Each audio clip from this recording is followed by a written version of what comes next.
When it comes to moving overseas, one issue we hear about from our audience, and even from a handful of Western clients, is I don't want to move to a Muslim country. I think some of these people don't understand all the facts and the fact that there are so many great Muslim countries that are worth considering for your home or your plan B.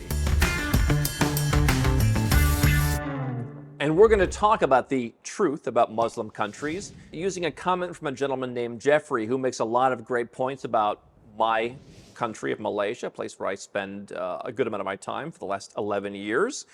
He talks about how so many viewers and commenters here at Nomad Capitalist don't seem to understand what we've been saying for the last number of years, which is you want to diversify. You don't want to put all your eggs in one basket. And yet I think when you take that approach, and you stop trying to either stay and fight in the country where you're from, and you also stop trying to replace that country, which may no longer serve you, with one and only one other country, you open up to the fact that there are many different countries that can serve your needs. Here is his quick side note on Malaysia, for example. He says, Malaysia is Muslim yet progressive, talking about this progressive in terms of being more moderate. No stone throwing, the government leaves you alone, everyone speaks English, even better than some other countries where they claim to speak English. And they don't even have the room or the time of day in their culture to bother thinking about the culture war nonsense that you see in Western countries. So a couple of quick points there. Obviously, there are some Muslim countries which are much more conservative. An example is Saudi Arabia. Now, we had Zubi speaking at our annual event, Nomad Capitalist Live. Zubi grew up in Saudi Arabia. He said, hey, safe, people respected you, everyone got along. He said, I had a great experience growing in Saudi Arabia, and now it is more progressive than it was, and it is more open. But that's an example of a more conservative place. There are, parts even in, Eastern Europe, West Asia, which are more conservative Muslim. I mean, there's pockets of Muslim culture where, hey, this is how we do it. We don't really want you here. Maybe we don't need you here, whatever. But then you've got lots of progressive places like Malaysia. And he's right. They are not going to get on your case. I've had so many people who've come to visit me in Malaysia. I have some people. I've got a friend who's gay. I've got other people who, they're this or they're that. And they're like, how are people going to receive me? I said the same thing every time. Nobody really cares. It's not their business, particularly for foreigners. And so I'm speaking as a foreigner. I don't understand in any country you go to. I think it's hard to ever entirely understand every piece of nuance, particularly in a country like Malaysia, where, the Muslims are a majority, but there's other cultures here. There's the Malaysian Chinese, there's the Malaysian Indian. So I'm not going to speak for them. But I can tell you that time and time and time again, people come, nobody cares. People don't care what you wear. Now, if you go to the government building, wear long pants. That's women, that's men. But when you're not engaging with the government, when you're going to the mall, when you're going to Starbucks, when you're hanging around, people generally don't care. Obviously, I'd like to have a certain sense of respect, but people don't care. He says they also don't spend a lot of time thinking about culture war topics. And you know what? I would say, for those of you who are living in a place where people are at each other's throats, where people are angry, or maybe you're angry because you're fighting and you don't know what to do and you feel a sense of powerlessness and you feel like things aren't going the way you want. What I found is powerlessness comes from a lack of options. When you have options, including a country like Malaysia, which you might have written off because of the predominant religion, when you have more options, you feel more powerful. And when you realize those options work better than you thought they did, you feel even more powerful still. So no culture war stuff. No people at each other's throats, people just going about their lives. Some people live more conservatively. Some people live less conservatively. That's what it is. He says, Malaysia's my favorite country I ever lived in. No one cares if you're not Muslim. There's plenty of Catholic churches, other religions too, if that's your thing. Yeah, my mother came many years ago, went to all the Christian bookstores, went to a Christian church, not a big deal. Plenty of religions. People leave you alone. Alcohol is sold freely to non-Muslims. There are a number of different big ethnic groups that's been there for decades and decades and decades. More than that, nobody fights with each other. So I think the issue is, 25 years ago, living in the United States, living in most Western countries, this was the dream. A country, as I've always said, a country like Malaysia wouldn't have been on anyone's radar. It wasn't developed enough for most people. You wouldn't go there. It wasn't a competitor. The Petronas Towers were kind of this symbol of we really want to be a greater part of the world. That was almost 3 decades ago. And now you live in these Western countries, and people are really at each other's throats. You're like one step away from a civil war in the United States, for example. I mean, I left a number of years ago, and people say, oh, it's much, much worse now. A lot of craziness going on. People are angry. People feel frustrated. And the idea that that's not happening everywhere else, I think, is foreign to some people, because they imagine, number one, this is the best it is. This is the best country in the world. It doesn't get any better than this. And so therefore, everywhere else has to be worse, as if like every country just follows some tracking index and like, well, the US is getting worse, so we have to also get worse. No, no, no. Some places are getting better. I mean, look at Malaysia's economy. Look at the level of development. You have better roads when I drive even through the countryside in Malaysia than you do where I still have family living in Ohio.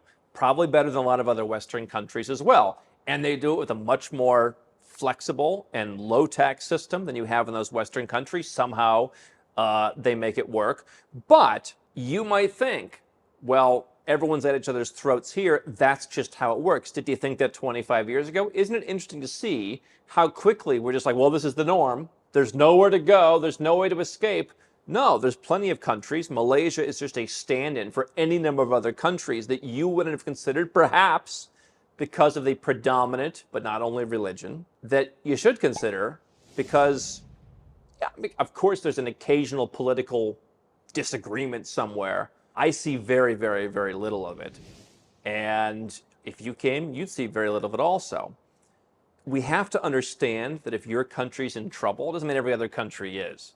Because there's always somebody going up and always somebody going down. For years, it was the Western world, but I've told you for years, the center of power has been moving back east for a number of years now, and that includes the cultural relevance, I think. What's happening in the Western world is very relegated. In fact, we've even said, you know, talking to some of my continental European friends, some of the craziest stuff is really relegated to the English-speaking world, 5 countries. So he goes on. Let's talk about what you get if you go to a country like Malaysia. The food is amazing. They think that the silly, distracting, redirecting culture war stuff argued about in the United States is exactly that. Stupid and silly. I imagine that many people do. I wouldn't entirely know because it just doesn't really come up. Occasionally somebody will make a comment, but people in a country like Malaysia are so nice and just focused on what's in front of them. You don't get into these conversations. Imagine you can go to Starbucks and not have a conversation about Trump or Biden. Like it's real life. Their citizens aren't delusional or hypocritical, stone-throwing, hyper-religious conservatives. Okay, this is listen. What's his name again? What's his name? Jeffrey. We love Jeffrey. They are generally normal, reasonable human beings who respect each other, including foreigners, and focus on their families and improving their lives. Andrew, that's me, always emphasizes where you bank, where you live, where you pay taxes, where your children are educated, where you visit, where your business is incorporated, where you're a citizen, where you own property, and where you invest are generally likely to be, optimally speaking, completely different countries for literally every single category. Now, I wouldn't necessarily argue that. If you live somewhere full-time, that's where you're going to pay tax. Okay, he says, some will overlap, but a lot of them won't. So, you can get a Malaysian My Second Home residence permit. They have now reduced the amount of time you have to spend. Seems like it's going to go down to about 60 days per year. If you get the Borneo, the Sarawak MM2H, you can even spend less time in the country. The bottom line is you don't have to live in Malaysia anywhere close to full time to keep a residence permit. There's also a digital nomad visa if you make a couple grand a month. So there's ways you can have access to live in Malaysia. It's a tax-friendly country. It doesn't mean they don't have taxes. It means that the kind of income you have is much less likely to be taxed if you live here at all. And so you can either live in Malaysia as you can either have a residence permit in Malaysia, just keep it in your back pocket, come and visit every once in a while, get amazing health care at an amazingly low price. We've talked about that numerous times over the years. Or you can move to Malaysia full time, have a great tax setup, great weather, nice people.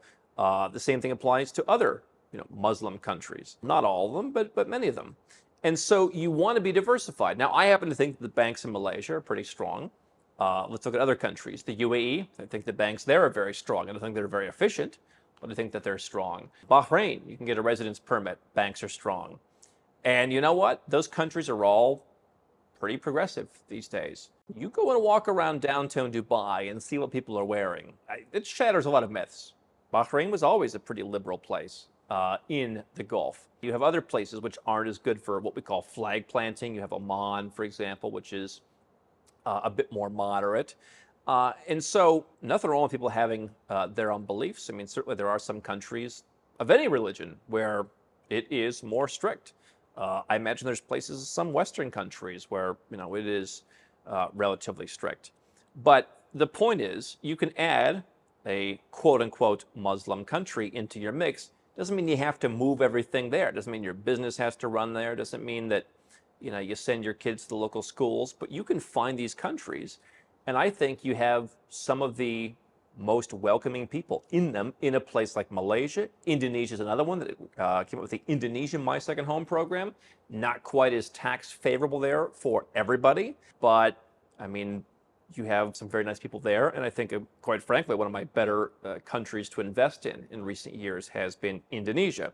So Johnny continues, if you do absolutely all those things above in the same country, you're basically not shopping around. You'll never get the best deal on every item. You want to be diversified is basically what he says. But he makes the point for why people should consider countries where the predominant religion is different. I think that anyone watching should be open-minded. Now, if you go to a certain place and you don't feel it, nothing wrong with that. I happen to think how you feel in a certain place is valid. When I go next door to Thailand, to Bangkok in particular, I'm a city guy. I just don't feel it. Never have from the first time I went. Doesn't mean I don't want you to move to Bangkok if that's what you want. We have plenty of clients who do move to Bangkok. We help them with their tax planning. We help them get a residence permit. We put them in touch with everybody they need. Nothing wrong with that. You can like different places than what I like. But I think that the real truth here is we want to understand the facts on the ground. We want to understand how people actually operate. I've brought people from Eastern European countries that had great stereotypes against Islam. It's not my religion, but they had stereotypes against it. Oh, I'm so afraid. They came, oh my goodness, this is the best place in the world to live. And so I understand that some people are going to be offended by this in all kinds of different ways. To me, I'm just saying you want to consider all the options and you want to see how things work for yourself. You want to see where you might feel comfortable, and you want to understand that if you come to a country like Malaysia, you can still go to your Christian church. What I'm also saying is, let's stop comparing other countries that operate entirely differently from yours to yours, which is perhaps going the wrong direction. Let's stop projecting the problems in your country onto that must happen everywhere, because I can assure you it doesn't. What Nomad Capitalist helps people do is figure out how to do exactly what Jeffrey talks about. Diversify your cash into different jurisdictions, into different currencies. Nothing wrong with keeping some cash in Malaysia. In fact, it's one of the conditions of your residence permit. But you know what? If you're in Malaysia, why don't you go next door and open a bank account in Singapore? Even Thailand now, people are treating Thailand as kind of a second-level asset protection hub. Keep some cash in different jurisdictions. Don't keep it all where you live. Set up your company somewhere nearby. People now are increasingly going back to Hong Kong. You can like that. You can get it any number of other places. Be diversified, and I think that opens up a lot more options, combined with realizing that some countries are moving in the right direction, and that there's a lot more freedom in countries that you might not have imagined because you were told yours is the most free. Yours isn't, and theirs is better than you imagined. So, here's a suggestion for you. You want to see what it's like? Nomad Capitalist Live 2024. It's our annual live event. We're hosting it for the second time in Kuala Lumpur, Malaysia. One of the most progressive, and I think probably the best value city in the world. Come to the Majestic Hotel, take a look around, venture as far afield as you like. I'll tell you what, if you go and get your annual medical checkup or any kind of health or medical treatment at one of the top tier hospitals, you're going to pay for your entire trip in the money that you save. Make that the reason you come. Come and check out our annual event. We've got Nigel Farage speaking. We've got the CEO of AirAsia speaking. We've got a lot of capitalists from all around the world coming, as well as hundreds of like-minded folks, all in Malaysia. Come and check it out for yourself. See what you think. Tell us what you think. There's a reason to come. And while you're there, check out all the other places in the region. So now you've got a reason to come and check out one of my favorite quote-unquote Muslim countries. And I think your opinion will change as so many other people's opinion has.